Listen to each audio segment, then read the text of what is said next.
Genuinely happy for... Pwede ko naman sabihin kung sino. I mean, itago na lang natin siya sa pangalang cheesecake. Breadcrumbs? Ano ka cheese bread.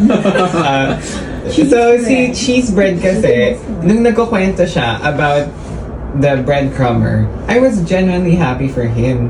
Kasi very picky si cheesecake, diba? Cheese bread lang. Cheese bread bread. Dito kagad si cheese Sabi tinapay, tinapay pa, hindi pa siya cake kasi hindi pa siya sweet. Siguro pagka natutuhanan. Sige.